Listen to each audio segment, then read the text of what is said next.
Hello guys, welcome to my channel. Today I'll be doing a short review on this Asahi Pentax Spotmatic F camera. So actually it's a 1970s camera until 1976 if I'm not wrong. So yep, this camera unit comes with a SMC Takuma 55 1.8 lens. So yep, it's actually a pretty cool lens and all. Yep, and the image taken is really sharp. So yep, as you can see, everything's functioning well. Yep. So, and then let me do a walkthrough of this camera, everything. So actually, this is a self timer function. This is the flash function. Then you gotta call it the hot shoe flash as well. Then this is where the winder works. So you just have to flip it up, open. Then you just wind your film according to the direction that is needed. Then this will shows the EX compensation, exposure compensation. Oh sorry, this is not exposure compensation. Sorry, this is the exposure. You want to know how many films they are taking, because back then in the old days, over here you can see here it says 20 films, 20 over here. Then you can a bit more up. So here will show you that it's 36 exposure. I wonder if you could see it. Well, I mean over here. You can see that this is 36 here. So this is a hot shoe flash. Then this is where you adjust the shutter speed. So we got the 1000, 500, 250, 125, 60, 30, 15, 8, 4, 1.4, 1.2, and bulb 1 and bulb mode. Then over here is where you set your ASA. Currently now it's at 200. So you just pull the ring up and you can adjust. So your ASA must be based on your film speed. So if you are using Kodak Ultramax 400, you should set the ASA to 400. If you're using Kodak Color Plus 200, you should be using 200 instead. So you just pull up the ring and you just move left and right. Yep, this is for your light meter, to tell the light meter inside the camera that you are setting it the ISO at 200, so they will do the light meter work for you. And then over here is where your film counter is. So you slide up more, you can see I slide up more, the counter gets 5, 6 count and all, etc. So this is the winder lever for it. And at the back here is nothing, it's actually very plain, clean and all. Below here is actually the battery compartment. So to open up the battery, you just need a coin. Then we just turn it clockwise direction. So this camera is powered by one PX625 battery. For the light meter, it's a Mercury 1.35 battery. It's quite hard to find already. Unfortunately, I did try using the LR44, but it didn't really work. So yep, this is the contact, everything inside. So yep, then you must know that your battery, the plus point is facing you. When you put it in, then you just put it in like this. Then you just turn clockwise direction to close it up. Just remember not to lose your battery cover, because these battery covers are actually very hard to find now, that they don't really do any more replacement for it anymore. Yep. So it's always crucial to take good care of it. Take out the battery when it's not in use. That's the main thing. So yep.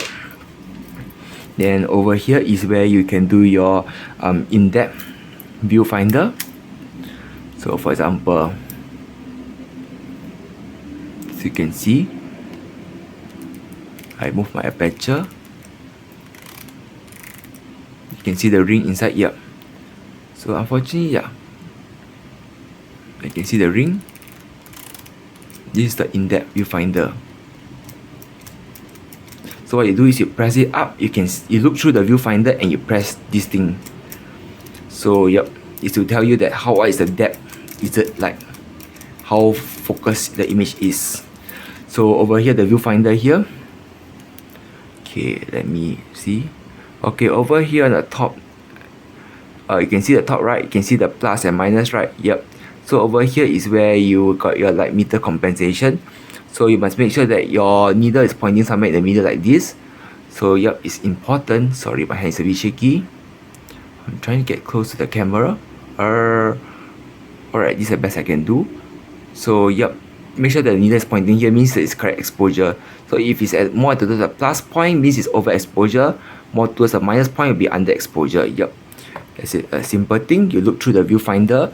At the same time, you look through the viewfinder. You just this is your focus button here. So it's your focus. Over here, you can see this is the meter range in orange, and then this is in feet. Yeah, at what range it will be more focused at. Then over here is the aperture ring. So if you are using aperture 4, you can see that around the distance of maybe 0.8 to maybe around 0.75 aperture 4, that will be in focus, and so on. So 16 has a wider, using aperture 16 has a wider depth of focus compared to D4.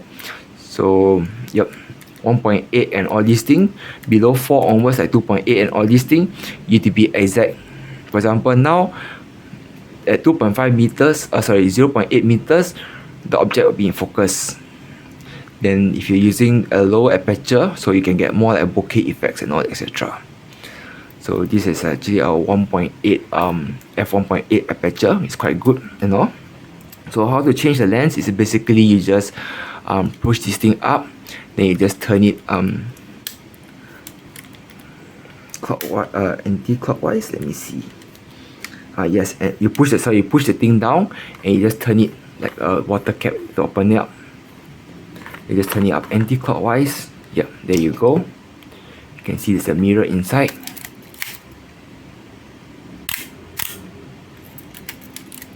I'm doing bulb mode. Yep. The sound is quite nice. Yeah. Yep, you can see. So this is the lens actually inside. It's quite cool. So normally I put it back in. So it's simple. You just have to make sure that firstly you make sure the lens are aligned. Then you just screw in clockwise direction. So once it's clockwise ready, right, you just lock it up. Yeah, so it's just basically like a lock kind of lens.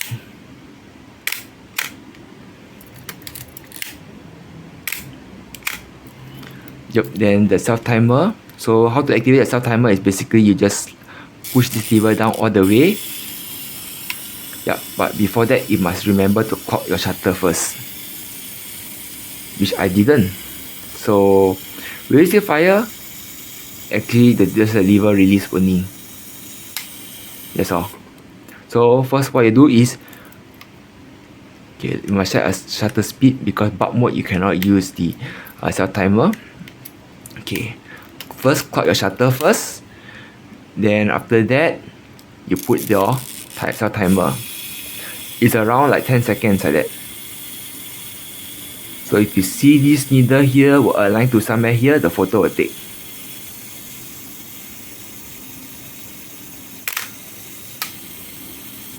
There you go. Once you reach up to 36 film already roll and all these things, so what you do is you cannot advance the lever anymore. You have to pull this cap up. Then you will have to do the rewind part all the way ready until the film rolls enter in. But before that, I forgot to show you the most important part, how to take out the roll. How to load in the camera roll especially. So basically, this is the camera, the back of the camera is extended for all SLR. You put your film roll over here, you put the lid all the way into the slot that is placed inside here. You can see there's a slot here. Yep, unfortunately there's a lot of shadows, a slot here. So you put the film into this slot here, then you turn the lever up all the way. Make sure that the thing is tight, everything. You see that the mechanism, everything's moving. Then only close back the door. You close it up, you take all the way. Make sure that when you finish 36 shots, you rewind the film and you only open up the back of the door. Because once you open it up, everything will be exposed. So there you go. Anyway, thank you guys for watching this video to the end. Give a thumbs up, like, and subscribe to my channel for more upcoming videos. And wish you a good day ahead. See you. Bye.